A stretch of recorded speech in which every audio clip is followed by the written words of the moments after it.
Hello and welcome in. Today we have the trade deadline recap. I'm J Dog. That's Andy.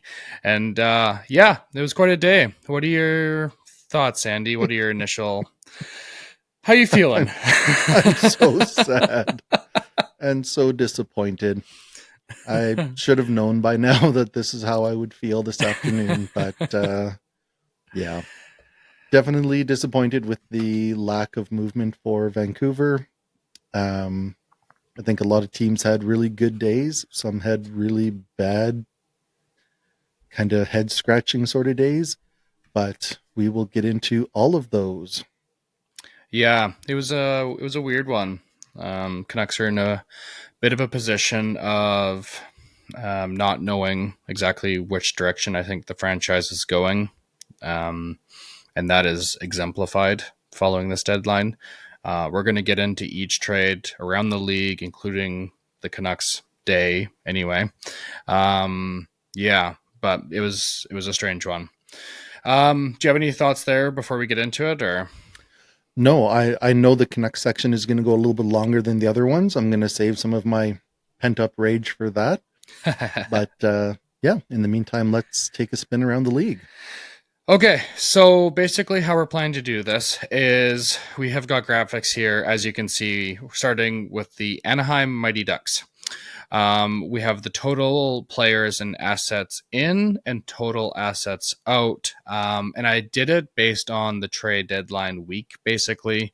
It's really convoluted when you go back further because then it's really hard to know when is the cutoff. Like, was the JT Miller trade a trade deadline move? I don't think It so. was not. But then is the Joel Farabee move in Calgary? It is, but like it's really hard to distinguish between what is trade deadline and what is not. So I just did over the last few days up and through today. And then we're going to be looking at total ins, total outs, and then grading it and putting it onto a graph to kind of see what it looked like around the league, what teams did well, which teams not so much. So yeah, so we're gonna start with the Anaheim Mighty Ducks. They acquired a second round pick in 2025 and defenseman Oliver Shillington, who I believe has been injured for the last while, and I'm not sure when exactly he's planning to play. And total out was Brian Dumoulin, who scored on the Canucks the last time we played. Um, yeah, not much here. Do you have any thoughts, Andy, on this? No, minor deal for some futures for a team that's still building and not looking to compete, I think, anytime particularly soon. So Yeah, not much there. I think I would give it a C. I think they could have used their cap space a little bit better and that sort of thing, but I don't think there is much to do there. I think a C is fine. And I believe we're going to be grading A plus, A minus, B plus, B minus, C plus, C minus, D, and F. Yeah, yes. It would take something pretty special, I think, to end up on either end of that. But I think correct. we will have some teams manage to find their way. But I Yeah. agree. This is a run of the mill kind of nothing burger Yeah. sort of trade deadline for the Ducks. Okay, moving on to the Boston Bruins. They had themselves a very busy trade deadline. They acquired a second round pick in 2025, a fourth round pick in 2026. Oh man, That Mirat guy. Kuznetsov, something like that. A sixth round pick in 2026, Casey Middlestat, conditional second round pick in 2025, a first round pick in 2026, Fraser Mitten and Henry Yoki Haru, and a conditional second round pick in 2027. So they loaded up on a lot of draft picks. They brought in a couple players in Casey Middlestat, Yoki Haru, and Mitten. Um, That yeah, and that so second round pick, that conditional second round pick, has the potential to be a 2028 first round pick as well. that's right. Yeah, it was acquired in the Brad Marchand trade. So going to assets sent out. We have Trent Frederick, who went to the Oilers. We have Max Jones, who also went to the Oilers. Justin Brazeau to the Wild. Charlie Coyle. I don't remember where he went. A fifth round pick. Oh, Charlie Coyle went to the Avalanche. A fifth round pick in 2026. Brandon Carlo to the Leafs. Fourth round pick in 2026. And Brad Marchand to the Panthers. So a lot of moves in and out. Boston seeming to move off of a lot of their identity pieces, I felt like, with Trent Frederick, Justin Brazeau, Charlie Coyle, and Brad Marchand and Brandon Carlo. Like, those are all of their like playoff guys. So that was a lot, but they also brought in a lot of the future. So This was yeah, very what do you think? much a future focused deadline for the Bruins. I think Indeed. they're definitely one of the teams that saw some of the prices being paid for pieces in this deadline, a little higher than usual, and really kind of seized that opportunity and got a lot of futures back and guys that can Totally help them agree. moving forward. Fully capitalized on the seller market, 100%. Yeah. So, what's your letter grade for the Boston Bruins? I'm a little bit torn because just on paper, in terms of a team that's looking to build for the future, I think it's a solid A deadline. I temper that a little bit because of what you alluded to, which is this is a lot of their identity, their character guys moving out. And I think a team can get in trouble doing that sort of thing. So I'm going to temper it a little bit because of that. And I'm going to knock it down to a B just due to the uncertainty of that. Where do Yeah, you come out? a B is also where I was going to go with that. That was exactly the letter I had. Yeah, I think you lose some identity. You really you set yourself up for the future, but it all depends on how they use those. I mean, we saw them quite a few years back have three firsts back to back to back, I knew you and were going to bring that up. they got Jake DeBrusk, and he's a Canuck now. Yeah, So it all depends on how they use them. It's a good start. I give them a solid B. absolutely. All right, now on to the Buffalo Sabres, who the Canucks were in talks with. There was a lot of, I mean, if you watched our preview show, we were talking about a Dylan Cousins move potentially. We were all over the Sabres. Yeah, yeah. We also talked about a Josh Norris trade and how awesome that would be. Well, the Buffalo Sabres decided to cut out the middleman and they traded Josh Norris, or sorry, they required Josh Norris, Jacob Bernard Docker, former Canuck Eric Brandstrom, and a fourth round pick in 2026. And they sent out Dylan Cousins, second round pick in 2026, Nick Obey Kubel, and Henry Yoki Haru. And I imagine that the commentators for the Sabres were a little bit pleased with those names exiting off the roster. Make it a little easier to say Josh Norris than Henry Yoki Haru. Um, Yeah. yeah, I think it's just a bit of a shakeup there for the Sabres. I don't think they really improve or really get worse. Just a shakeup. So I think Josh Norris, Dylan Cousins, both talented centers who haven't probably lived up to their potential yet, both battling some injuries. Um, I think both teams rolling the dice a little bit that they can get a little more out of these guys than their former clubs. I am a little bit disappointed from a Canucks perspective that both of these guys were moved for each other. And while that doesn't rule out another team acquiring them, it kind of does, right? yeah, Realistically. Um, yeah, I think it's one of those hockey trades. Both teams just kind of shook things up a little bit, and hopefully some magic strikes. So I think indeed. that's well, I give the last letter grade. You go ahead. What do you think here? Yeah, I'm gonna give a B as well. Actually, very mid average. It's not bad. It's not good. I thought Josh Norris is a guy that has had a lot of injury problems, but has good upside. Dylan Cousins, I believe, is like 2 years younger. Also has great upside, but has had a down season. So both guys kind of you're selling low a little bit, but then buying low as well. So yeah, I give a B. Yeah, I think in terms of moving the needle for either club, probably not not doing a whole lot on paper, but just for the shakeup and like you say, buying low, I like it. I think he's a solid pick there. Awesome. Okay, on to the Calgary Flames. And as I mentioned, they made a couple moves with Joel Farabee, Morgan Frost. They sent out Kuzmenko. But those were a while ago. I don't have those in here. And they did not do anything leading up to trade deadline. So that was, yeah, they got nothing. What kind of letter grade would you give the Calgary Flames on doing nothing today?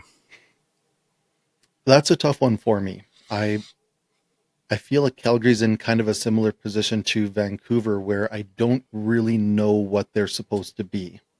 They're they're kind of there. They're in the mix for that last wild card spot in the. I heard it just described as the Turtle Derby for the final wild card, because nobody seems to want to just start playing good hockey and take that position. Everybody's just kind of hoping they fail their way into it, I guess. So I I don't know. If I knew their motivations for going forward, I would have a better idea. I think kind of like Vancouver, if you're uncertain, you're better off to take advantage of a hot seller's market and move out some pieces and rebuild and be a little more decisive that way. So they also didn't hurt themselves though, so I'm going to go a little below average with like a C minus. Okay. I was actually leaning like a B plus. I Really? think they've put themselves right close to a playoff mark. I don't think they have a lot of pieces that, like, I don't know if there's a lot there to work with in terms of making trades, and you don't want to take off the roster when you're that close to a playoff spot. But I don't think you really want to add either, because you're not a team that you really want to spend much on. So I don't know. I'm pretty happy with, I think, the deadline they had of not doing much. I think bringing in Farabee and Frost was the boost they needed. Yeah, that's kind And of and that's fair. I mean, they did make those moves before the deadline. Um yeah, I won't go all the way to B plus, but I will give you a B. sure. Sounds good. I like it. All right. Next we have the Carolina Hurricanes.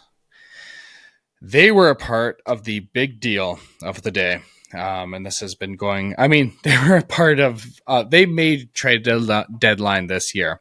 They acquired Mikko Rantanen a while back, and he just hasn't fit in. Their GM said he just didn't kind of fit the team culture, and that's okay. So they looked on moving off of him, and so in total, today they brought in Logan Stankoven, conditional first round pick in 2026, conditional first round pick in 2028, a third round pick in 2026, a third round pick in 2027, and Mark Jankowski. And Um, do you know the conditions on those first round picks? I think they're top 10 protected. I believe so, yes. I don't know other than that, but yeah. And then they sent out Mikko Rantanen to the Dallas Stars and a fifth round pick in 2026, which was the fifth was in exchange for Mark Jankowski. Yeah. So after kind of going all in, saying to your team, like, this is the year we brought in the big guy, now you have a bunch of picks and no Natchez, no Jack Drury, and no Rantanen. So you have Logan Stankoven, which fabulous prospect, super high on him. But that's not the direction I thought we were going. I thought you were going all in for the cup. So I'm very confused as to what's going on in Carolina. I'm going to give them. I would give them a C plus. Oh, I love the oh, picks they got. I thought that they like got a lot for Rantanen. That's not what you need right now. And if you get those picks, you have to flip them. You need to go get guys like Brock Besser, like Ricard Raquel, or anyone else that's looking to add to bolster your lineup. Having those picks doesn't help you. I don't like it.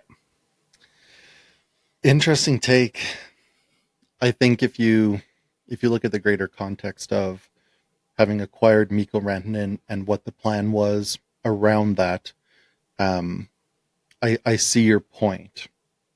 I think if you look at the when they made the decision that Rantanen wasn't going to be the fit, they weren't going to give him what he wanted, or maybe he just didn't want to sign, whatever the case may be. I think if you look at what they got from him once they knew it wasn't going to work, I think they did incredibly getting that haul back. Hmm. So if we look at just the graphic, guys in, guys out at trade deadline, I think it's an A plus. You're Hmm. effectively punting on this year because you lost those guys that you already mentioned, um, but they were already lost, right? Right. So when you're approaching trade deadline, you're going, okay, we're not going to have Rantanen past this year. He's gonna walk. We're gonna lose him for nothing. Let's capitalize on the sellers market and at least set ourselves up.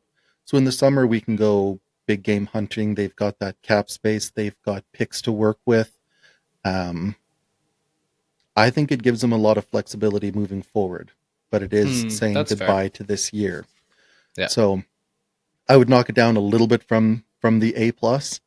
Um, I would probably go down to like an A minus because of that. Okay. So we'll have to find some common ground in the middle there. Guest appearance. um. Hey, first guest. Yay. Oh, um. Charlie. Yeah. I mean, that makes sense. I understand that, and it is a haul. Now, I guess I won't get really into the reasoning behind the Stars. We'll wait till we get to their team. But yeah, it is true. Like if they were selling this just as a rental, I don't think they get that much. So that's fair. I see that. I was pretty disappointed that they like. I guess from the perspective of their fans and their players, as to okay, so like, so we're not getting anything at all. Okay, It would have been quite the awesome. roller coaster ride, right? And there's not much of competition in that division. Like the competition is Tampa Bay and Florida. Those are not your division. Like you got Yeah. the Capitals is leading, I guess. So like that's and yeah, I don't know.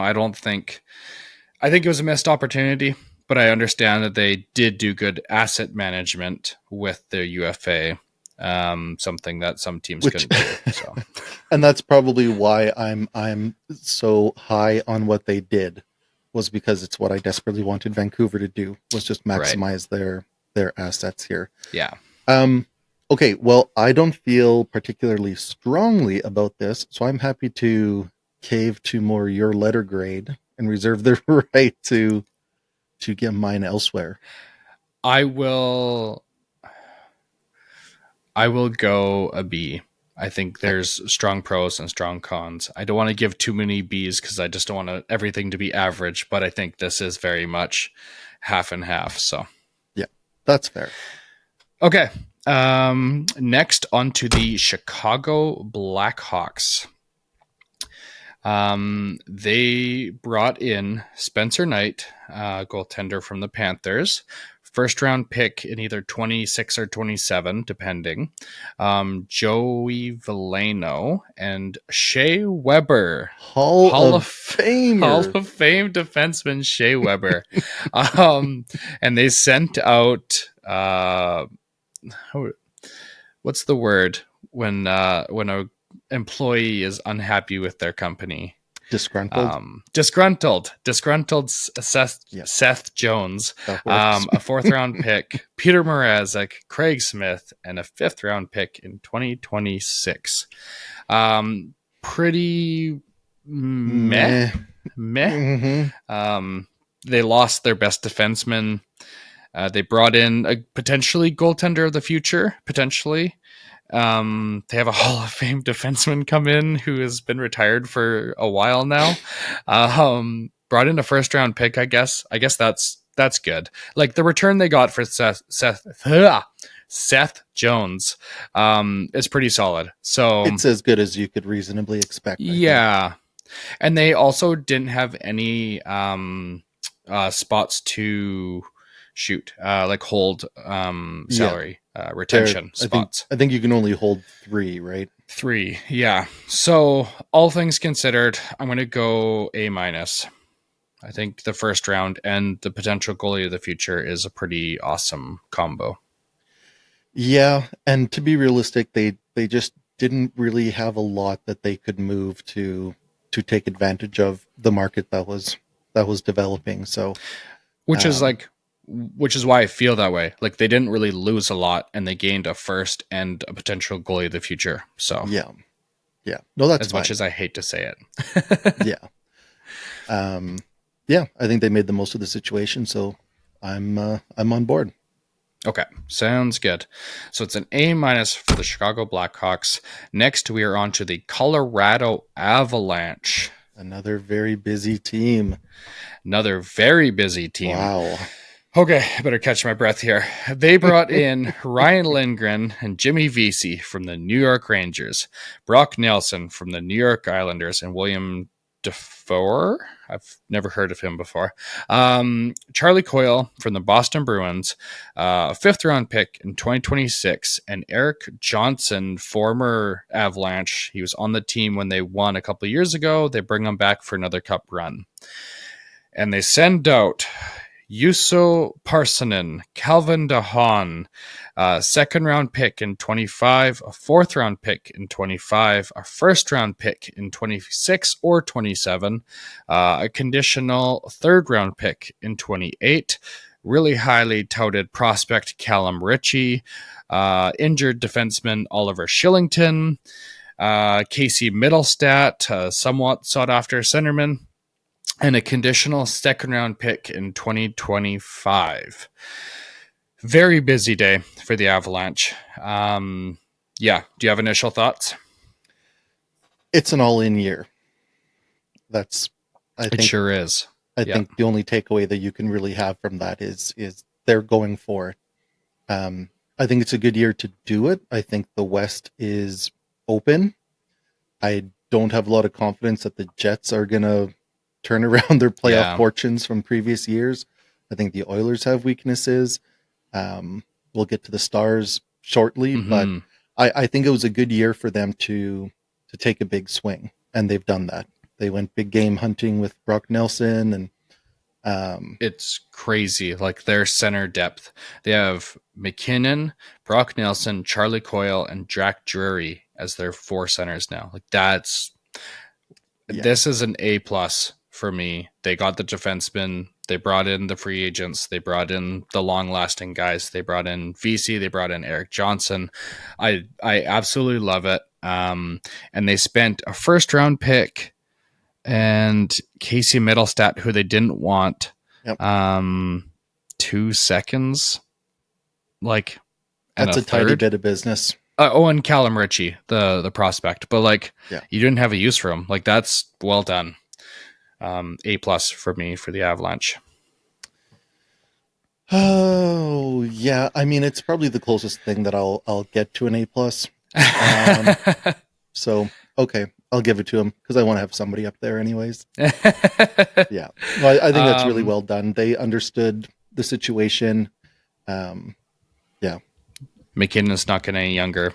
nope, Makar is healthy. Like just there's go for years it. where you might have Quinn Hughes in like a Quinn Hughes situation. So I mean, you got can your you guys imagine the healthy. Canucks situation with Quinn Hughes 100%, Thatcher Demko 100%, and Elias Pettersson playing like Elias Pettersson has? Totally. It's a Yeah. different scenario. That's a team that's all in. Like Yes. And they like transformed their goaltending. They brought in their starter and their backup during the season this year, and they've been great in Blackwood and Wedgwood. Yeah, so fabulous stuff out of the Avalanche. Next, we're going to go on to the Columbus Blue Jackets. They made one move. They traded a fourth round pick for Luke Kunin. Inconsequential okay, to the max. yep, good for you guys. Yeah, Kunin's WAR stats from JFresh are not good. So, No, but fourth round pick doesn't matter. Whatever. I don't He's want a to centerman. besmirch his good name, but it feels like one of those warm body trades. Yeah, exactly. This is a guy who can play NHL hockey, so cool. Like a C probably, being that they're this close to the playoffs and haven't been there many times. They have Yeah, lots of draft picks and they didn't use anything. Yeah. and a ton of good young talent. Like they've got a bit of an embarrassment of riches going on in Columbus. So I think it would have been worth it for them to pay a bit to get a guy, even if you just make the first round, just to get those guys to get a taste. yeah, That's just my opinion. yeah, I think it's just a stand pat kind of whatever run of the mill trade deadline. Yeah. See it is. Do you agree with the C? Yes, Okay. absolutely. All right, off to the Dallas Stars. And they brought in one man, and that name is Mikko Rantanen. They won the sweepstakes, and they went all in on him. Um, yeah, that was quite an impressive battle for him, I would say. I was really not sure. Elliot Friedman said this morning that there was like an hour, half an hour to an hour, that he thought that trade might fall apart. Yeah, it was truly it really made it an interesting trade deadline for a lot of us. I mean, So coming ultimately, it in, came down to whether or not Dallas was going to be able to sign him. Right, that was the right, entirety exactly. of the deal. The framework was in place, but it was, can we work out an extension? If so, deal's done. If not, it was going to fall apart. So, Exactly right. And apparently the Leafs were like right there on the oh, the sweepstakes. Leafs are They always were right there. they were right there. They I'm sure. offered two firsts, a top prospect, and something else. And it was the Leafs, the Stars, and one other team. And when the Stars were about to fall apart, the Leafs and potentially the other team were the other two that were going after it. So anyway, the Stars come away with it. And they send out Logan Stankoven, a very good young player, Mhm. centerman. Conditional first round pick in 26, conditional first in 28, a third in 26 and 27. Um, I mean, they're a pretty solid team already. This is the superstar power they were always lacking. I think that's pretty solid. I would give it an A. What are your thoughts? I think that going back a ways, J Dog and I have talked about Mikko Rantanen, and I think he's always been a little bit higher than I've been on the player. Um, that could just be a lack of exposure. Maybe I haven't seen him enough. It just seems like such a steep price to pay. Like Mm, I love what Stankoven brings. I know those first round picks are likely to be pretty late first mm-hmm. round picks. Um, uh, yeah, I don't know. I have a hard time getting that excited about giving up a solid young player in Stankoven and that many draft picks, even for a team who is in very much a competing window. Um, Yeah. Um, how many points do you think he normally gets in his seasons lately? In a full season, who are we talking about? Rantanen Mikko or Rantanen. Stankoven? Mikko Rantanen. Well, I think he's been regularly over 100, has he not? Yeah, pretty much. Um, and it's Rantanen that you said that you're a little lower on, and I'm higher on. Okay. Yeah. Yeah, his points last or this season with the Avalanche, he had 64 in 49 games. And then he had, before that, he had 104 in 80, 105 in 82, 92 in 75, 66 in 52, 41 in 42, 87 in 74, 84 and 81. So he's So very consistently going to get you 100 points in a his full rookie year. season, he had 38 and 75. That was in 2016-17. It was the only time that he's had, except for 1920, he technically had 1 point less than the games he played. Other than that, he's usually well exceeded it by like 20 points. What did he have in Carolina? 6-13. Not great. Not Oh, great. really? So when Yeah. you're not playing with Nathan McKinnon, it's a little Well, bit I mean, harder. Is that the it was takeaway interesting here? because the GM of the Hurricanes was like, he doesn't fit in with he didn't really fit in with the guys, the coaching staff, like basically nothing. And they're just like, yeah, he just didn't fit, and Hmm. that's okay. So I'm curious if it's a Carolina thing or if it's a Rantanen thing, and I think That's we're gonna find that out on the Stars. But I heard recently that I think it was the general managers of the Stars had kind of a rule that they don't have any a-holes on their team. Like they only want to bring in character guys who fit in the room. And so that feels like a bit of a gamble, right? the Stars, you said? Yeah. Okay, interesting. So if that's part of the reason that Carolina's thinking that maybe it didn't really work out, that's a big gamble. That's a lot of years and a lot of money to a guy who, yeah, produced when he was with a superstar Hall of Fame caliber players around him, but didn't really show it when he was. I wouldn't say he was on an island in Carolina, but it's Hmm. not the same supporting cast that he had in Colorado. So Totally. I Yeah. am super fascinated to see how it works out. I don't have a lot of love for Dallas, so if this crashes and burns, that's okay with me. Um, yeah, so I probably wouldn't rate it as highly because I'm not as high on the player. I would. Oh man. Oh, This is a team though that's been in go now mode, and they went and got the guy and then locked him up. It's not even a I UFA just don't deal. know that he's the guy though. Is the thing.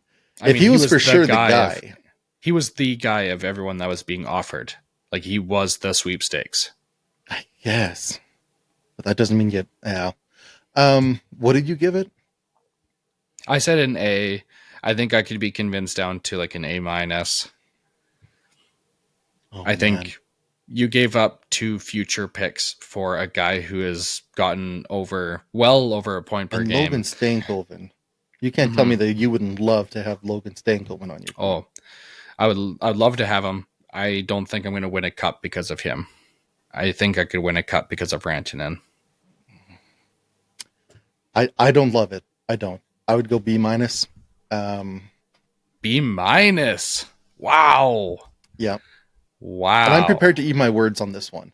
I I owed apologies to JT Miller when he turned it around after I was ready to give him away for And now nothing. he owes us apologies. Yeah, but yeah, I don't know. I don't know if there's a Okay. compromise to be found on this one. Maybe we have to put like half of the star in A and half of it in B minus. I don't Yeah, know. I think we might have to. Um yeah, okay. Um Fair enough. Hey, we're shall not always we going to agree. Yeah, dang it. We'll Um revisit this in the off season. Honestly, like a year or a year or two even, that could be a fantastic deal, or it's going to be hot garbage. Yeah. It's either he's going to be Elias Pettersson, or he's going to be whatever, like Kawhi Leonard that brought the Raptors their championship. I mean, we don't even know what Elias Pettersson is at this point, but Sure, but I mean, he signed the big deal and it hasn't really been much. Is yeah, Miko going to be that, or what's it going to be? I So hope so.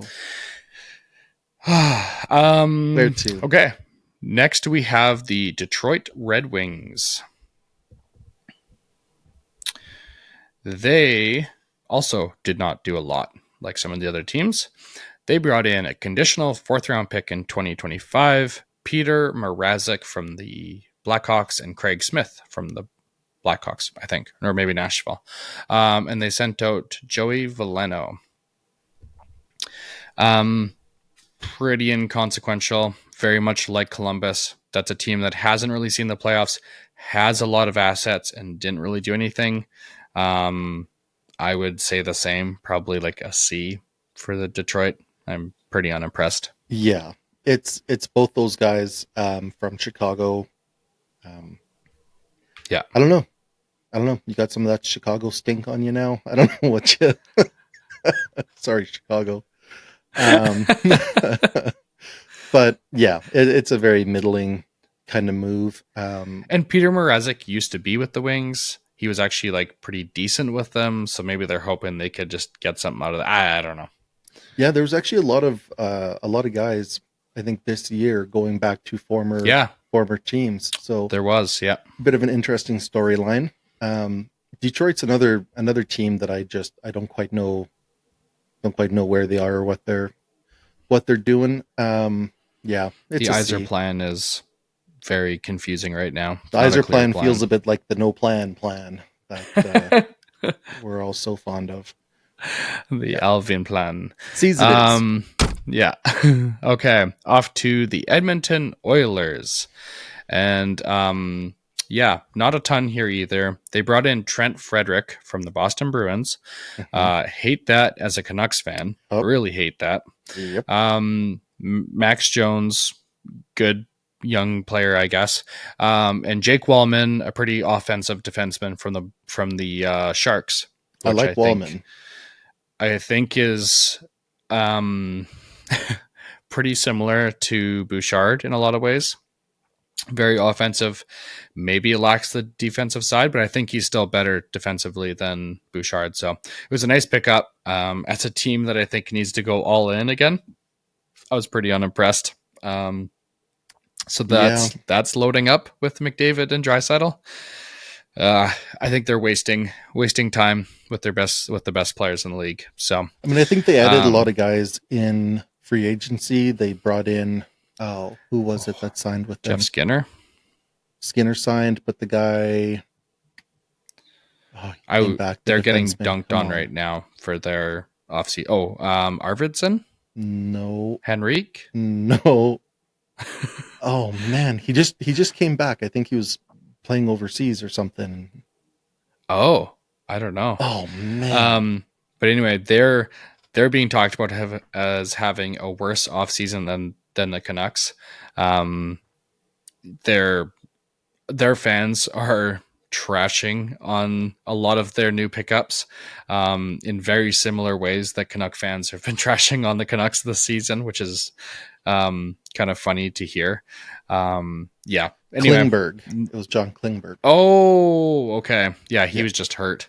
yeah. He also has I listened to some daily face-off podcasts, and yeah, there's some Oilers fans on there that have been very unhappy with this team, and John Klingberg and Arvidsson and Henrique and Skinner were among the leaders of their frustration. So It's a yeah, fascinating kind of mixture of guys on the Oilers. It feels like it's a team in search of a real identity. yeah, Um, a lot of good names that on paper look like they should be a much better team than they seem to be performing. But we also know it's a team that can get hot and go on yeah. runs. So Outside of McDavid, Draisaitl, I don't think that team has a lot of identity. And I think that's their biggest issue, in my opinion. I don't think that Jake Wellman and Trent Frederick really help with. I guess their identity is like, we are a bunch of rats. We like Evander Kane and Corey Perry and Trent Frederick and everyone that you hate. We like Stan them and we're going to Bowman bring and them in. Oh my goodness. top to bottom. Yeah. So anyway, they brought in Frederick, Max Jones, and Jake Wallman. They sent out a second round pick in 25, a fourth round pick in 26, and a conditional first in 26. That's pretty hefty for not a big return, in my opinion. I think Wallman might be better than you're giving him credit for, but I think he got the San Jose bump. Like Detroit yeah, paid to get rid of him like a year and a half ago, like paid to get rid of him. So I think like a lot of players in San Jose, he got a lot of points. Didn't matter the losing side of it, and he gets sold at a higher price, just like Myers and Hurdle and tons of Sharks that have been traded over the last little bit. But we'll see. We'll see. I It guess might end up being great. Erickson too, to an extent, hey. Yeah. So we'll see. So I would give Eric this. Carlson. That probably makes Oh, more okay. sense. Yeah. Yeah. I would give this a C plus. I think they fixed a little bit, but again, if you have the guys they have in McDavid and Draisaitl, I don't know how you're not doing what Colorado just did, Yeah. or what Dallas just did. Like, why not get Rantanen and just go 3 wide on the front, and it doesn't matter what the rest of your Just a lines are. three-headed monster that plays Can you 25 minutes imagine? a night. Oh my goodness, that's yeah. You're So I right. would, It's like we mentioned earlier. If Demko and Hughes and Pedersen were all playing, it's like you owe it to that group to yeah, do whatever you can to give them the pieces they need. And as much as I like these moves in a vacuum, I think the players are all useful players. And Wallman, yeah, I'm no expert on Jake Wallman. I could be off the mark thinking that he was okay value there, but overall, in versus out, I think they did fine. It was just not at all what they needed it to be. So I'd probably go C minus here. like I think, yeah, sure, I'd agree with that. I think if you take it in a vacuum, um, sure, fine day. Like if this is February 2nd and you're like, sure, we made some trades, yeah, cool. But if this is it, Yeah. you lose in the second round, you lose in the first round. Oh boy, that's a tough talk with your fans. So we'll go C minus on Okay. the Edmonton Oilers. Next, we have the Florida Panthers, Oh, and they got busy. Um, they brought in Vitek Vanacek as a backup goalie to replace Spencer Knight, who went out. They brought in Seth Jones, a defenseman that I'm sure is going to absolutely thrive on this team because, well, they're the Florida Panthers. They brought in a 4th-round pick in 2026, Nico Sturm from the Sharks, I believe, a 7th-round pick in 2027, Capo Kakkonen, another goalie, because might as well just add them up, and freaking Brad Marchand. They brought in Brad Marchand from the Boston Bruins, the captain of the Boston Bruins, and they sent out Spencer Knight, 1st-round pick in 26 or 27. Patrick Gillies, I guess a young centerman I don't know much about. 4th-round pick in 26. Goaltender Chris Streeter, and a conditional 2nd-round pick in 27. So they also didn't send out a lot, in my opinion. And they got better. I think Seth Jones, Brad, and between Kokkonen and Vanacek, so you're much depth. pretty So much set. depth. Pretty set. I It's mean, it's nasty. That is nasty. they can put a line of Brad Marchand, Sam Bennett, and Matthew Matthew Tkachuk. Like, come on, man. Come on. Yeah. Good luck to the Eastern Conference. Yeah. I'm sorry, Leafs fans. You just died again. Yeah. Before it even started. I think that's at least an A. They increased Yeah. their depth everywhere. They didn't really, to my mind, lose out on an awful lot in the process. We talked about Spencer Knight could be very good, but Florida's in let's repeat or three-peat mode. 100%. So they're not worried about 100. about the goalie of the future here at all. The Seth Jones deal might be terrible. Like, that might be atrocious. It could also be so good, though. It could be so good. He's played on some uh-huh. just terrible teams. Terrible teams. And they retain salary, right? He's not at his full freight there. It's right. Oh, yeah. It's an A well at done. least, I think.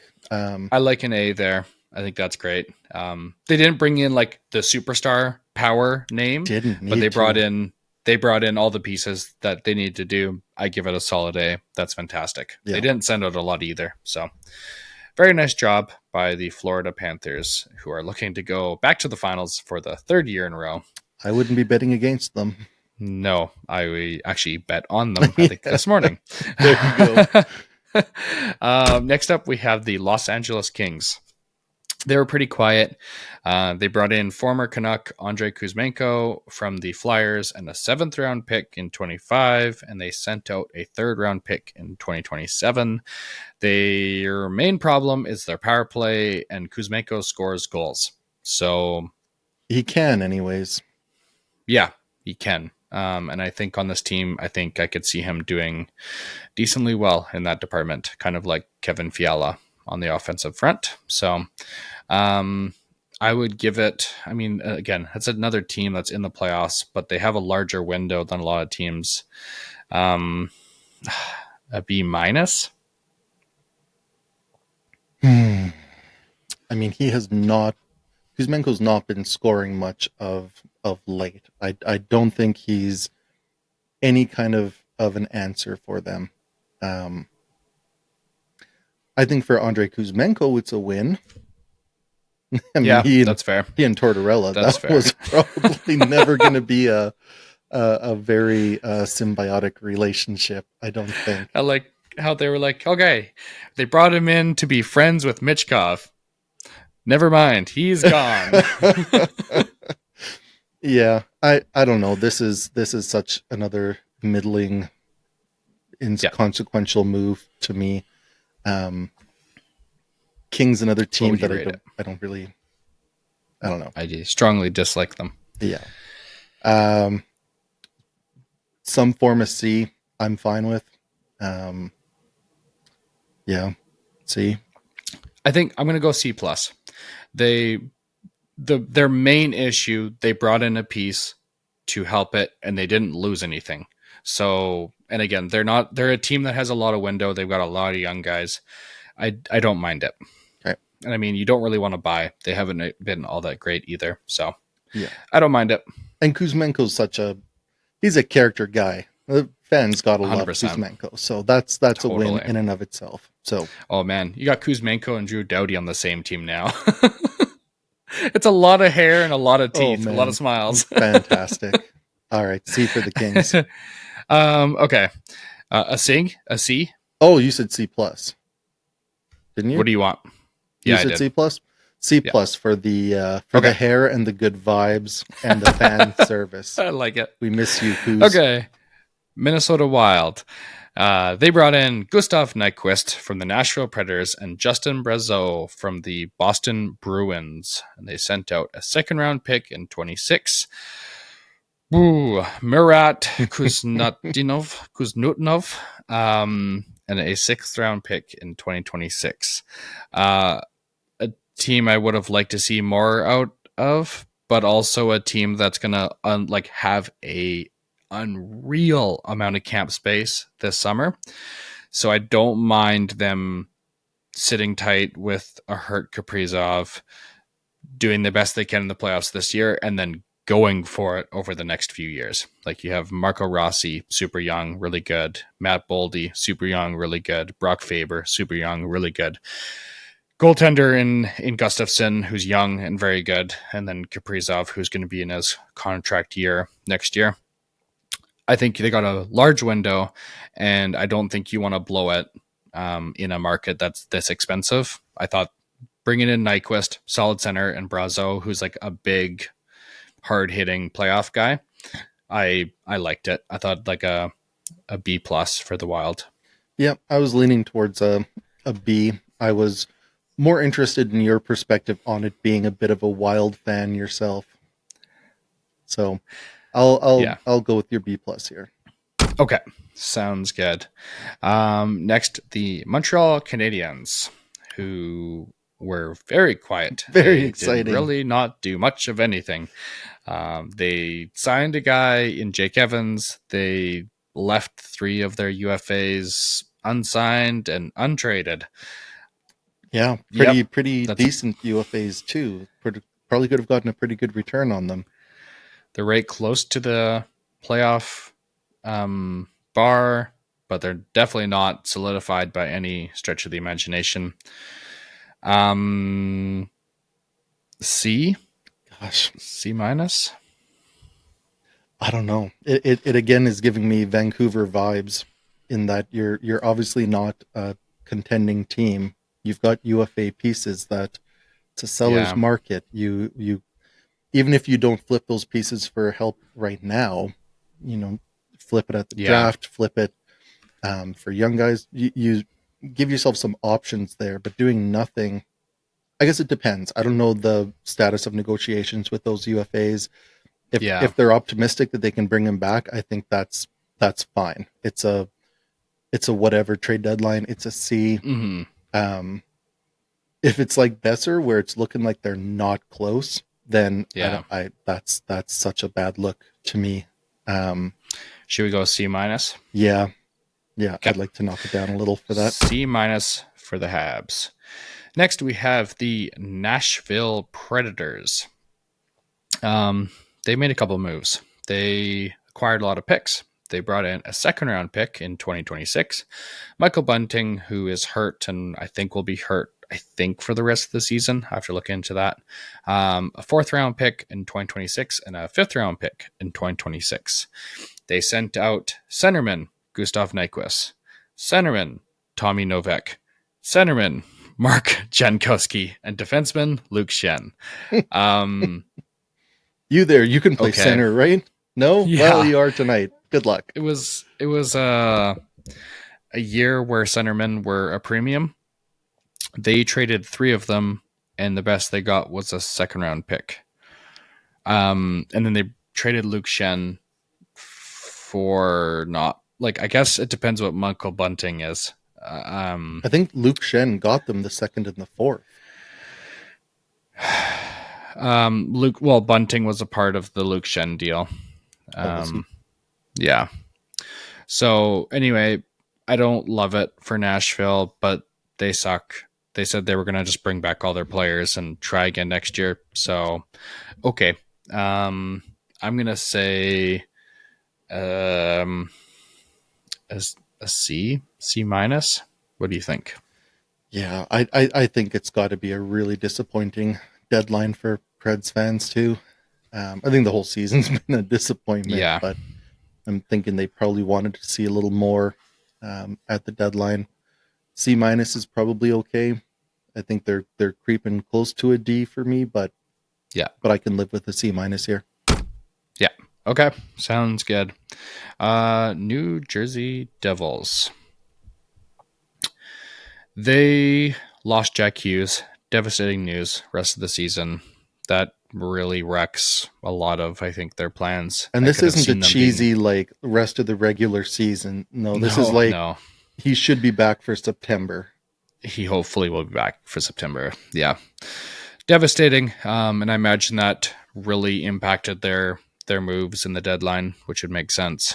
They brought in Brian Dumoulin from the Ducks, Cody Glass as a centerman, Dennis Schlowski, former Prince George Cougar, and Daniel Sprong, who was with Seattle Former before being Vancouver with Canuck, the Canucks, sort I of. guess, for a couple days. Yeah. They sent out a second round pick in 25 and a third round pick in 27. Man, Absolutely nothing happening here. no.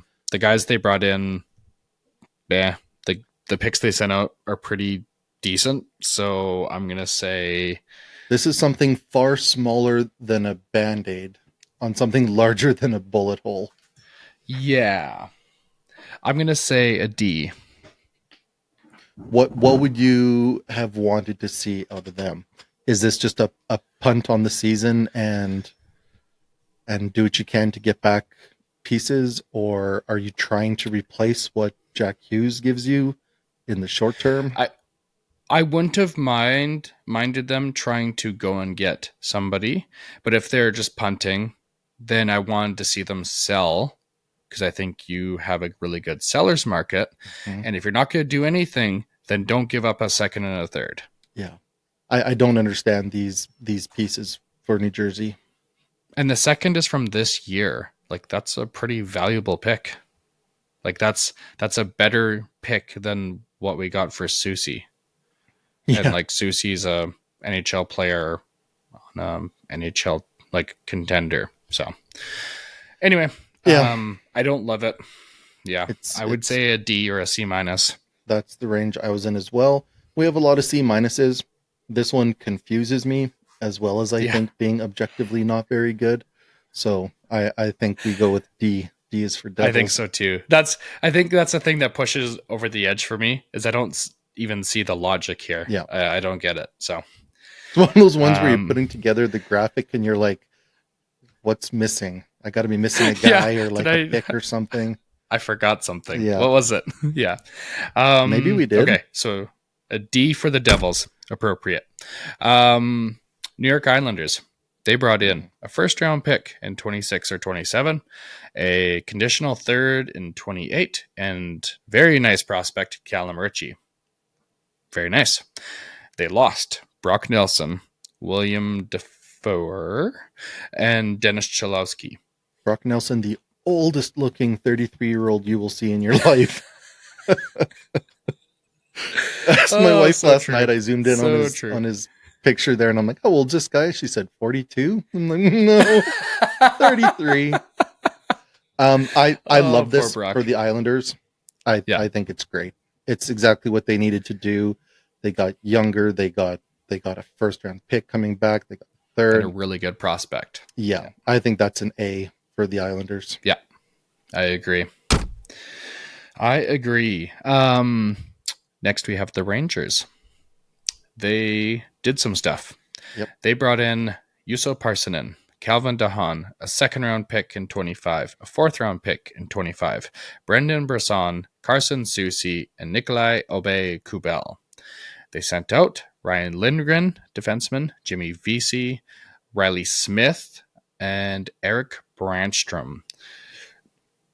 A lot of nothing burgers here. Soucy is decent, obviously, but he can't even really make the Canucks defense. And Ryan Lindgren, again, decent, but kind of having a couple down years. Everything else is pretty inconsequential.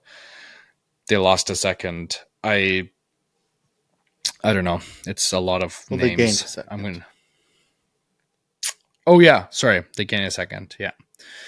But yeah, Yeah. What do you this think? does nothing to move the needle for them that I can see. And Just they have brought in JT Miller and done some of that kind of stuff as well. yeah, That's obviously not deadline. I think they did their heavy lifting in advance a little bit, sort of like Vancouver did. But this is a a very inconsequential deadline, it seems. Yeah. Which to me puts them in that C range somewhere. Yeah. Yeah, I would say either C plus or B minus. I'll let you choose there. All right, well, we'll go C plus then. Sounds good. On to the Ottawa Senators. So this is obviously the other side of the Cousins-Norris deal. They brought in Dylan Cousins, the workhorse from Whitehorse, second round pick in 2026. Fabian Zetterlund, a young player from the Sharks, which I actually really like that move, and a fourth round pick. It was still unconfirmed what year that is in. They sent out Josh Norris, Brady Tkachuk's one of his best friends. He got quite emotional when asked about it this morning, actually. So that was tough. Jacob Bernard Docker, Noah Gregor, Zach Ostapchuk, something like that, and a second round pick in 2025. So they exchange second rounds. They bring in they lose Norris and Gregor.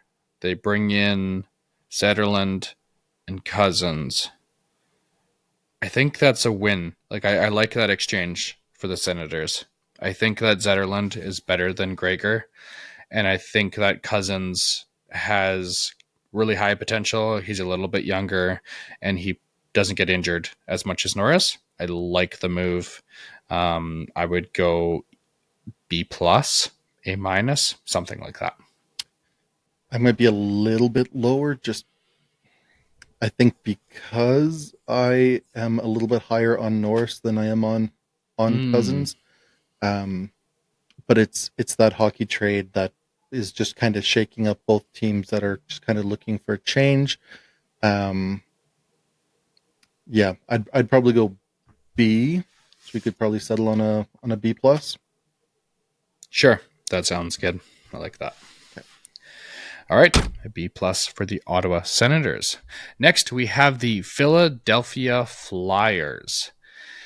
They brought in a third round pick in 2027, former Leafs prospect Nikita Gurbankin, and a conditional first round pick in 2027. They sent out Andrei Kuzmenko, a 7th-round pick in 25, centerman Scott Lawton, a 4th-round pick in 2025, and a 6th-round pick in 2027. So they lose Lawton, but he was going somewhere. He wasn't staying in Philadelphia. He did the spectacular post of the Last Supper, recreated Last Supper. That was fantastic. They brought in Nikita Gurbankin, pretty solid prospect, and a 1st-round pick from 27 and a 3rd-round pick. What are your thoughts? I think it's reasonably solid. I mean, like you say, Lawton was going to end up, when it all shakes out, with a 1st-round pick and a 3rd. I think it's not bad for where Philly's at. I think it's kind of maybe a B minus kind of territory for me. Yeah, I would go B. I like the prospect. I like the pick. They didn't lose. Like, all of the picks they sent out are pretty low picks.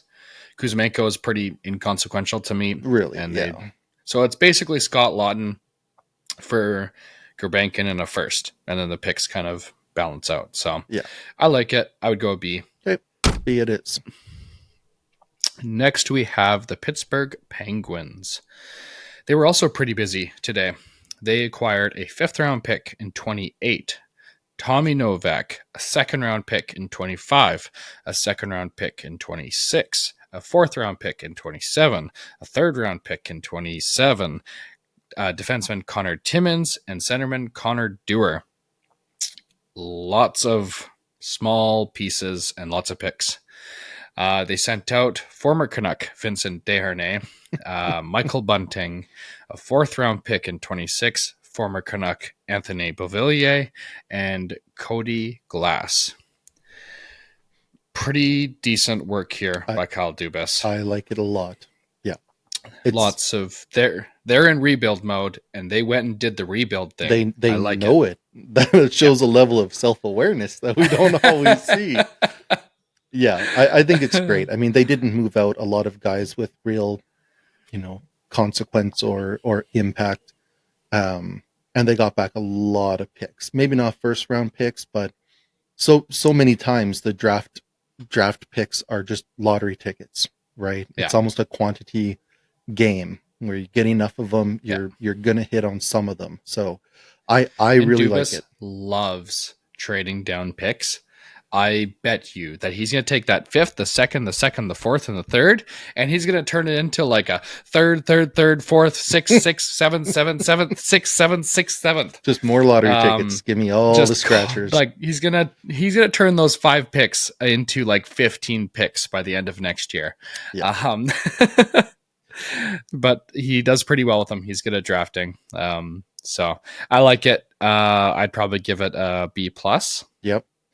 I almost could be sold for something in the A minus range for that self-awareness. Yeah. But B+ I think sounds the reasonable. lack of the 1st-round pick in a seller market is what keeps me from the A, but it's right there. It hurts, but who did they move that would have? Oh, it's true. Yeah. Okay, I'm with you. But Let's go A minus. Raquel. That's true. I forgot about that piece. That's kind of the weird one, right? I forgot about that piece. Oh. Like is that Sidney Crosby being, you got to leave me with something? Man. Yeah. For what they traded, I love the return. The Raquel thing is a little curious. Yeah. Because it feels like, given the prices, that should have been a 1st for you. Yeah. That's fair. Okay. B+ it is. Okay. On to the San Jose Sharks. Also they busy. did some stuff. Yeah. They brought in Patrick Gillies, former Canuck Vincent Desharnais, a 4th-round pick in 26, a conditional 1st in 26, a 4th-round pick in 25, former Senator Noah Gregor, Zach Ostapchuk, and a 2nd-round pick in 2025. They sent out Vitek Vanacek, a 5th-round pick in 28, Nico Sturm, a 7th-round pick in 27, defenseman Jake Wallman went to the Oilers. Luke Cunnin, Fabian Zetterland, and a fourth round pick in, again, not sure what year that is. Lots of little pieces going back and forth, kind of extracting the main stuff. I like Noah Gregor. I like the second round. I like the first round in the stuff that they acquired. I think Ostapchuk is a decent prospect. I don't love them losing Fabian Zetterland for what the return was. Jake Wallman, I like that they sold there. That was really smart to move off Jake with his value. I was quite surprised they didn't move Toffoli, actually. I thought for sure Toffoli would go to someone like Vegas or something like that. Was quite surprised by that, but I know that Toffoli seems to be fitting in very well with the kids there. I don't know if you've seen it, but there was a screenshot of Tyler Toffoli messaging with his significant other and saying that he lost a bet to Will Smith and to Macklin Celebrini, and so he was going to have to go and do a sleepover with them because he lost the bet. It's very good. And then her response was, "They're in the same room." So it was very good. And then a picture came out afterwards of the three of them in Celebrini and Will Smith have their own beds, and then Tyler Toffoli's on a pull-out cot. I love it. In the hotel. It was fantastic. And for that reason, I can see the Sharks keeping Tyler around just for the vibes. And the vibes in San Jose, despite all the losing, have been very, very good, unlike Chicago. So, and I feel like it's such a good example for other GMs and owners as well, that fans can buy into a rebuild and you can have fun with a rebuild. Totally. Right? Like, it just goes to show that this is a perfect example. Like, it would be fun to be a Sharks fan these days. It really would. Yeah. I mean, other than all of the losing, but yeah. Yeah, but I don't think that's going to last all that long. That's fair. And I think you do need to keep guys like Toffoli around, because you do need someone to teach these young guys how to be a pro and deal with the day-to-day grind and the media and all the rest, right? Totally. And it's a shame pretty that awesome that they were Vancouver ran out of time to sign Tyler Toffoli. I know. Yeah. Yeah. Thanks, Jim. I thought Nico Sturm was both much younger and much more productive than he is. He is not really either of those things. Yeah. Yeah. Totally. I think it's not bad. I think it's a better than average-ish trade deadline. Yeah. Somewhere in the B's. Yeah. I would give it they got a first, a second, Gregor. Yeah. They didn't lose much. I don't know. Desharnais. I think yeah. I'm going to give it a B, I think. Okay.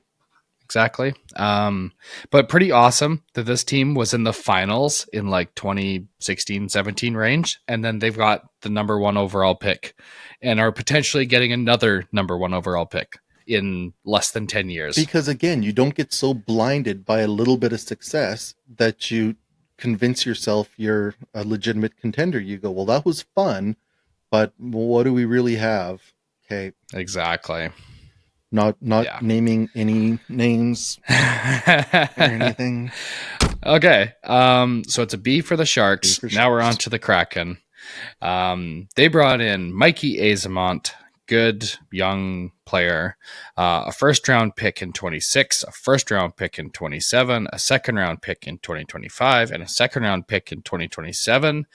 And they sent out Yanni Gord, Oliver Bjorkstrand, a fifth round pick in 26, Brandon Tanev, and Daniel Sprong.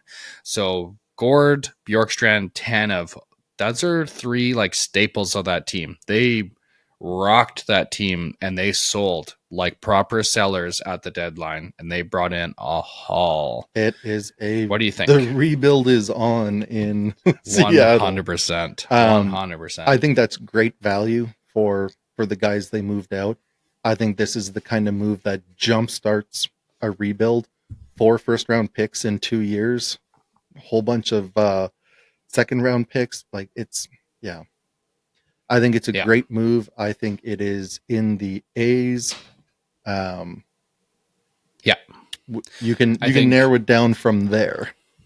I think in solid A. Yeah. Solid A. The like Gord, Bjorkstrand, Tanev, those are all pieces on contenders. Those are I love that for the teams they went to. Yep. I That's not going to help the Kraken do anything. No sense keeping them. I love that they moved, and I love the return. Solid A. Yep. Well They done, took Seattle. advantage of the situation. They Good for sure them. did. Um, the St. Louis Blues.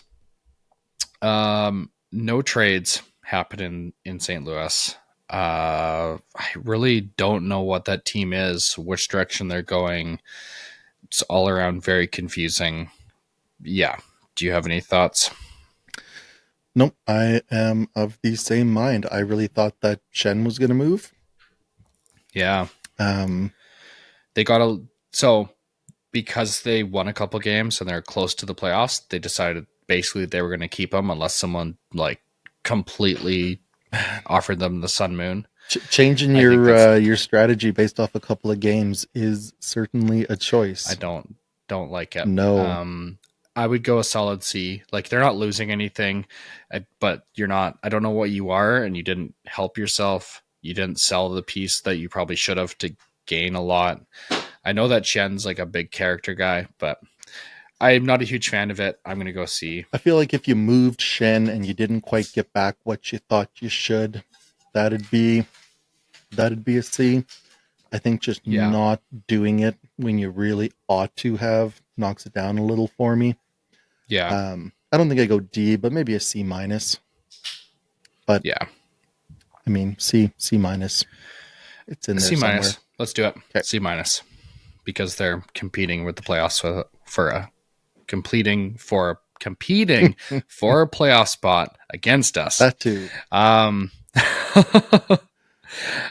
it's been a long day. I got up early to make breakfast and everything for my wife before she went to work today, and it's been a long day. Next we have the Tampa Bay Lightning.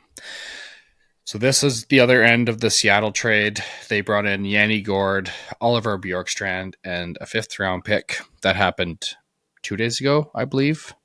And Yanni Gord and Bjorkstrand teamed up with Kucherov for a goal last night. So Early dividends. fitting in pretty nicely. Yanni Gord was a part of the cup runs with Tampa Bay a few years ago, so very familiar. They sent out a 4th round pick in 25, Mikey Azamont, 1st round pick in 26, a 1st in 27, and a 2nd in 25. They sold, but they know what they're doing. They're going to win the Stanley Cup. They brought in Oliver Bjorkstrand, who's a very good player and very, very good in the playoffs, and Yanni Gord, who they already know and love. Very good. A minus. Yeah, it's probably in that ballpark. Like they paid. They did. They really paid. But they've been doing this for a while, right? Like Tampa Bay's not had a ton of high draft picks over the last decade because just draft picks, period. Yeah, because they trade them for pieces and they use those pieces to fuel deep playoff runs. It's what they've been doing. It's the same thing Vegas has been doing, right? It's like, don't know that either of those teams have met a draft pick that they liked, right? Yeah, that's so true. And it's got to be pretty exciting for the fans of those teams too. Mm-hmm. As much as young draft picks and budding stars can be exciting, if you're just constantly going for it and you're competitive year in, year out, that's pretty great too. So it's kind of getting a glimpse into how the other half lives, I guess. Yeah, it's a tidy bit of work. It certainly sets them up for, another deep run potentially. Like they've loaded with players like Hedman, Vasilevsky, Kucherov, Gensel, Point, like so many good players. Go for it again. Yeah. And eventually it's going to run out you trade those players away and you bottom out, you get a couple first round picks Do and a you're right real back in it again. rebuild. Like Yep. that's what you do. And Tampa is nailing this, absolutely nailing this. And it So seems so simple, right? When you see somebody else doing it like that, it's like, yeah, exactly that. What does Tampa need a first round pick next year or the year after for? no need. None Absolutely no need. whatsoever. You've got all these great players. When they start getting to the end, like you say, you trade them, you get a lot of picks, and then you start over. Yeah. Yeah, it's super exciting for them. Did you give this a grade? I don't know if I did, but I would give it an A. Yeah. Yep, I can live with that. It's kind of what I think everybody expected them to do, to go be Yeah. buyers and bring in guys to help them. And they've got such a great core. This just fleshes it out, gives them depth. It's good stuff for them. I think, and it's a pretty weak, like other than Florida and maybe a bit in Toronto, there's not a lot of like stern competition. Like, go get it. I love this. Yeah. I don't love Tampa, but I love what they're doing. It's refreshing to see. And them having Yanni Gord before pushes it a little bit further for me as well, because there's already the chemistry there. You already know what you got. So I like it. Absolutely. Solid A. We're going now to the Toronto Maple Leafs. They were very, very close to getting Rantanen. Sure they were. And then The Leafs are linked to every free agent, every big trade target that's ever existed. This close to all of them. And all of this information I'm getting from Elliot Friedman directly from his mouth on the Nick Kyprios show. Then when they figured that it was time to cut loose, they turned and went to Scott Laughton. So they brought in Scott Laughton from the Flyers, a 4th round pick in 25, a 6 in 27, and Brandon Carlo. They sent out prospect Nikita Gurbankin, a 1st round pick in 27, a 1st round pick in 26, Fraser Mitten, Connor Timmins, and Connor Dewar. That's hefty. And Scott Laughton is not even like good, but he's not even a third line player on some teams in the NHL. Probably not if you want to be like a legit contender. Right. He's probably not. He's not a third line centerman on the Avalanche, I don't think. No, I don't think. He might not be their 4th.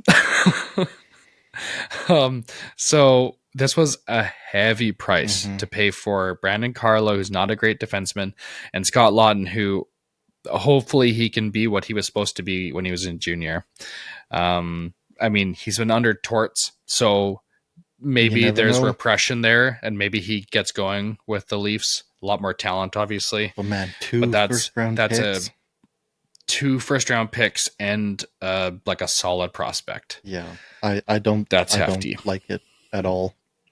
And it's like, this is while the Panthers and the Lightning both went and spent and got all the guys. So this wasn't a move that helps you compete with those moves, and it's also a move that hampers you moving forward by giving up those picks. Yeah. It's to my mind, it's the worst that we've seen so far.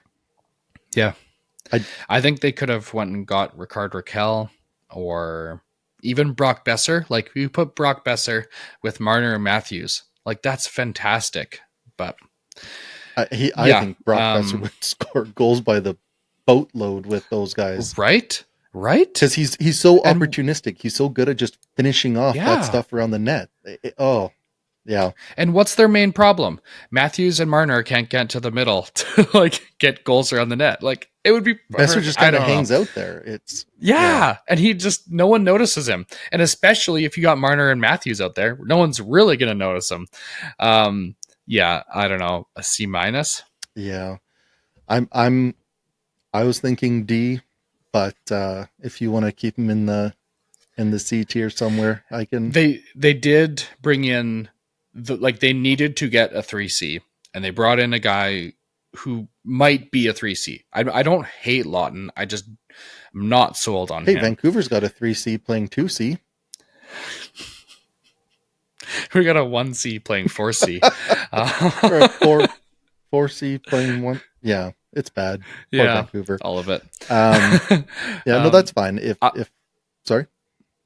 I'll do. I think C minus, and I took a quick like sense of what the Leafs market was, and they seemed not overly not unhappy. Okay. So And say what so you if want they're about Leafs fans, but they've got a pretty good finger on the pulse of what's going on with they their know team. they know how to be angry, Yeah, and they weren't angry, so fair enough. or not overly anyway.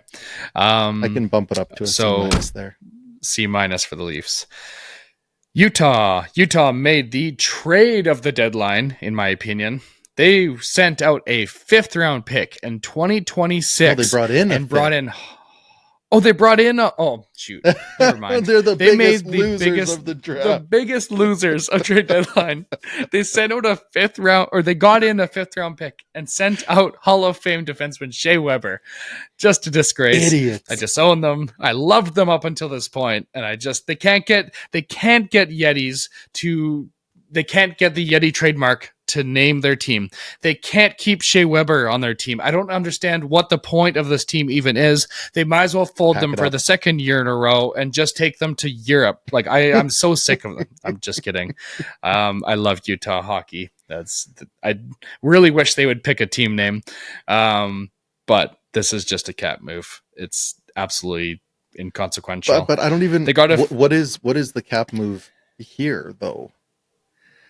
they sent out money But how did they and they get a acquired a pick 5th. in for sending out money?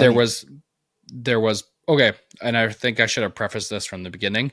I did not include names of players that are like just like low end prospects and no one's ever heard of them before. Okay. Because there was not enough room on lots of the boards for like Fair enough. 5 guys that have never played and never will play in the NHL. Just the most extreme of long shots.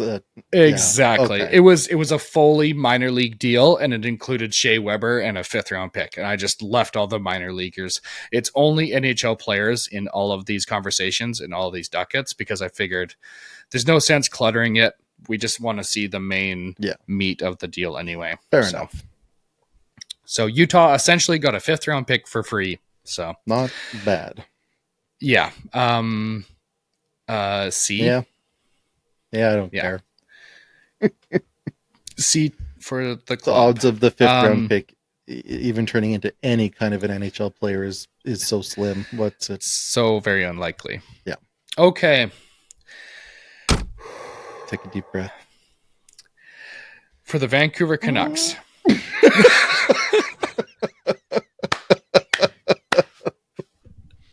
Oh, Vancouver Canucks some feelings. Made one move. They made one move. They traded Carson Soucy to join JT Miller on the New York Rangers, and they brought in San Jose's 3rd-round pick in 2025. So it's this year. San Jose's pick will be very close to the bottom, so it'll basically be like a late 2nd-round pick, early 3rd-round pick in where it's located. I like that for Soucy. I like that they moved off him. That was good asset management. And that's kind of where my positivity lies. I'll pass it off to Andy for the rest of the feelings. He knows I've got about 15 minutes worth of rants that I could go on right now. I'm going to try not to. We're going to save some of it for our actual next episode of Dogs on Skates. We'll try and keep this on the shorter side, but go at her. There's some things that really bother me. And one of them is poor asset management. And that has to be what this is. So all we've been hearing is that the Canucks and Besser are not close. So you're by keeping them, you're gonna lose them for nothing. And the Canucks are not in a position where they can use a guy like Besser as an own rental. The Canucks are not a playoff team. They might make the playoffs, but they are not a playoff team. The West is weird. There's going to be 1, maybe 2 teams that in a normal year would not make the playoffs that are going to make the playoffs. I can't help but think that this is the owner getting involved again and just really, really, really wanting those those 2 home playoff games, and that makes me just incomprehensibly angry because it's so bad for the team. It just puts a bit of money in his pocket, and it's terrible for the team. Irf Gafar said after the deadline, after we learned Vancouver's not doing anything, that Vancouver's going to try to extend Besser. Bull crap. Bull crap. Any leverage they had over Besser to try to get a reasonable deal is now gone.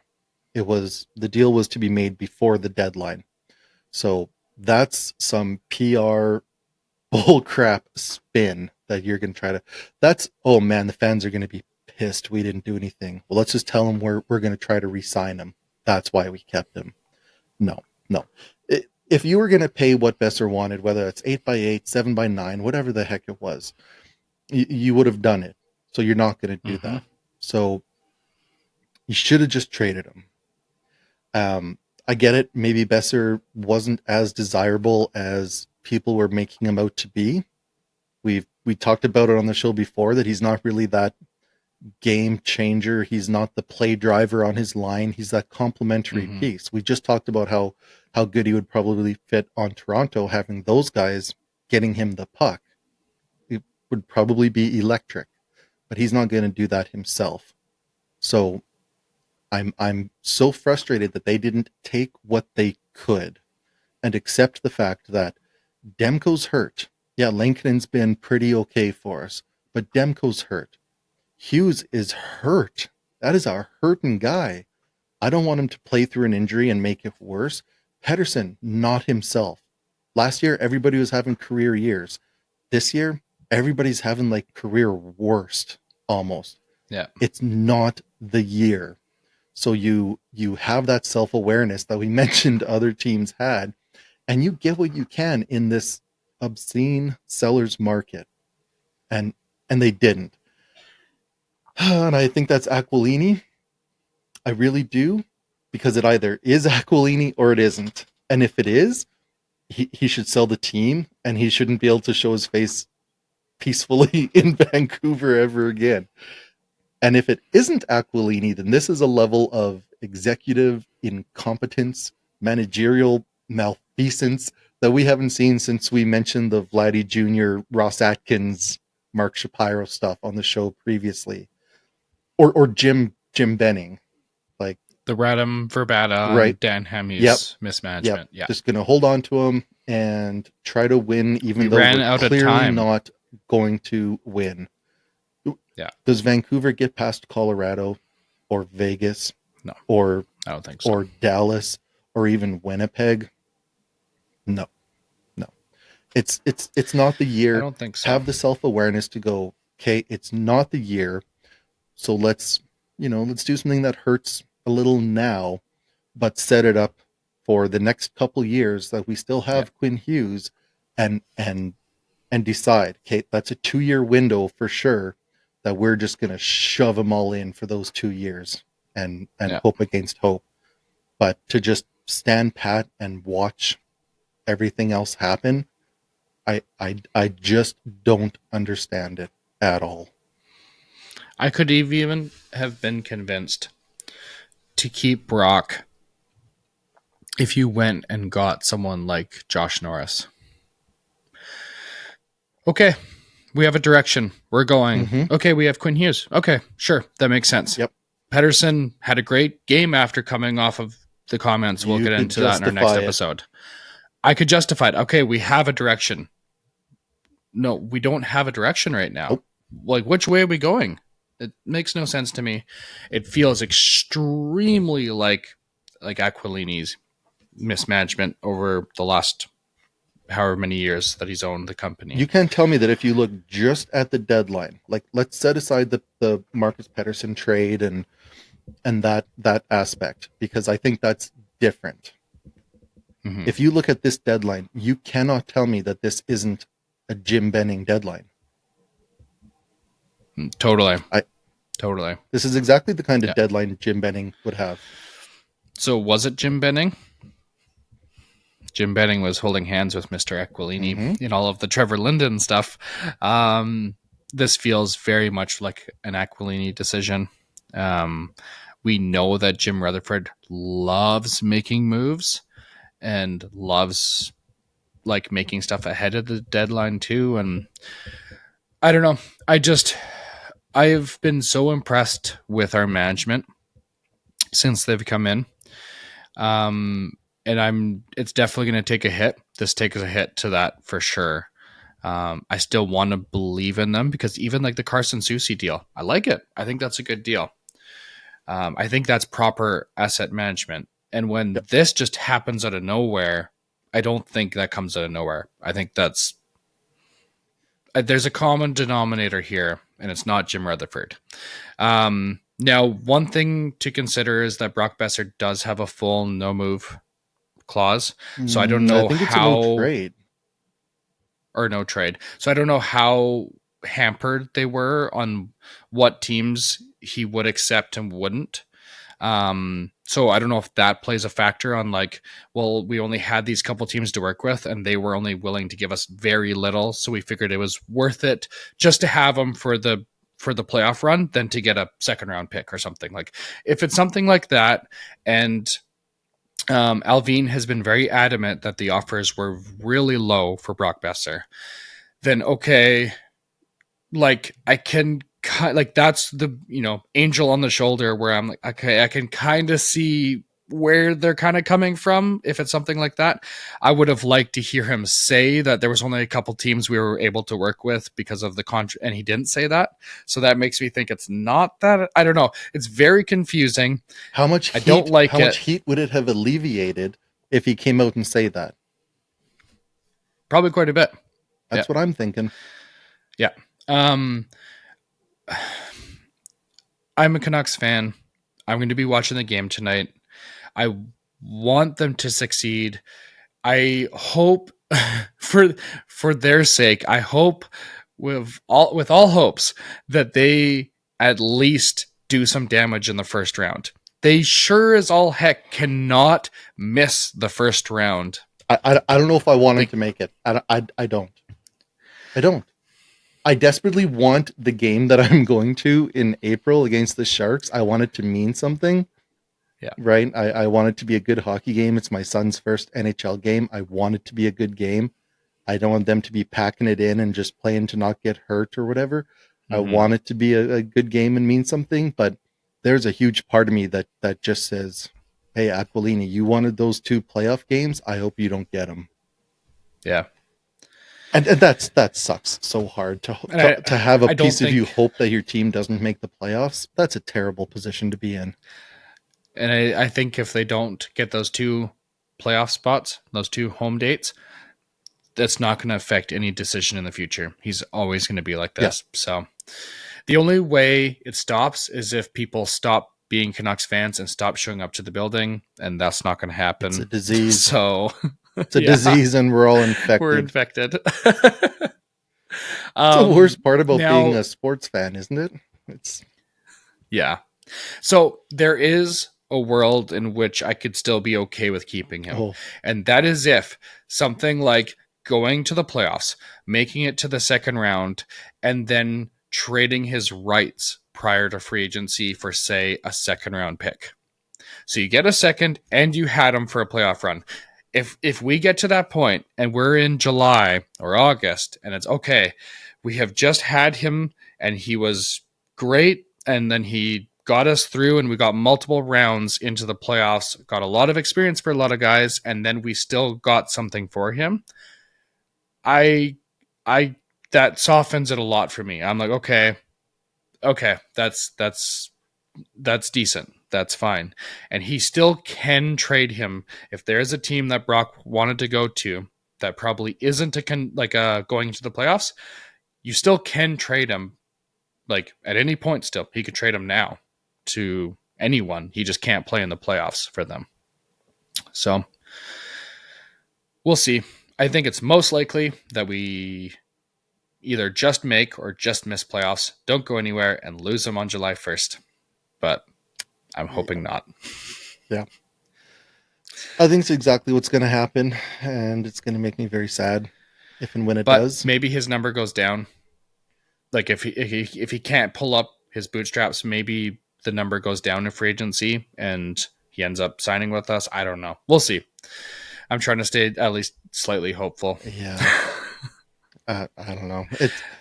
It's been a rough couple of hours since the trade deadline wrapped, and we were just prepping for this show. I've not been enjoying myself. I think we did it to ourselves. I got really hyped after our trade deadline preview show, thinking about the things that Yeah. the Canucks could do based on who's Yeah. out there, who's rumored to be available, what could the Canucks move. It looked like there were avenues to just completely rejuvenize and kind of retool this team. And then it's just like always, it's just a meh.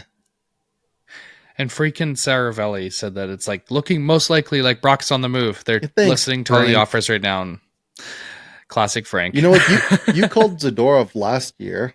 I'm pretty sure you've got more connections than freaking Sarah Valley at this point. I don't know. I guess we got to put a grade on this thing. I don't want to. Yeah. My heart tells me F because I'm so angry, but I know it's not. Like, because of the Carson Soucy move, I want to say C minus. I'm okay to go for a D if you want. I think D is very fair. Oh, man. As a matter of fact, we might lose fans if we do anything above a D. I think the fact that we at least moved out someone and got something back, it makes it not a complete waste. And Brock is a character guy. He is. I love having Brock on the team. I do too. I want him to stay at a decent number. So like, I just can't get behind paying him $8 or $9 million.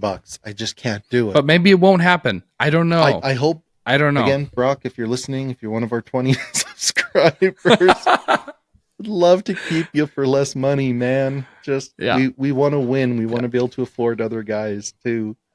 Yeah. Man. We'll see. We'll see. I don't know. I know okay. I got to commit to a letter here, but I'm just struggling.